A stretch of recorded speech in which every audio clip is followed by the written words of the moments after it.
गुरुवार सुखलता स्मृति बालिका विद्यालय विश्व शिशु अधिकार दिवस पालन कर सूचना लोकसंपर्क उपनिर्देशक संतोष कुमार सेठी, मुख्य अतिथि मनोज कुमार त्रिपाठी, सिद्धार्थ राय, महावीर रुद्रनारायण साहू, अवनीश रथ, शिक्षयित्री रश्मिता साहू, विजय पंडा और रेणुका मिश्र जोगदे कहते जे शिशु मैंने निजर अधिकार और कर्तव्य विषय सचेतन हो पारे शिशु मैंने आगक बढ़े और समस्त विषय पारदर्शिता लाभ करें। परिचालना मंडली सदस्य शरद कुमार रायगुरु सभा को संयोजना कर स्वागत करथिबा बेले शिशु समाचार संपादक सुकांत पंडा अतिथि मानक संबर्धना करथिले। पूर्वर वरिष्ठ और कनिष्ठ विभाग में वक्तृता प्रतियोगिता विद्यालय स्तर में अनुष्ठित होइथिला।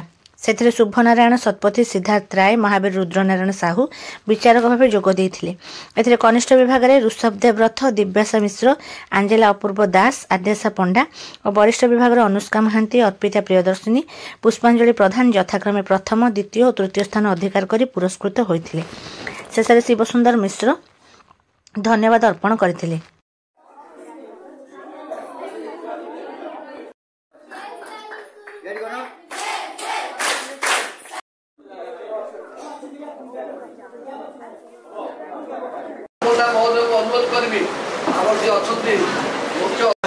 कार्यक्रम ये कार्यक्रम में मुख्य अतिथि भाव आम सहित अच्छा सूचना और लोकसंपर्क उपनिर्देशक शिशु सुरक्षा अधिकारी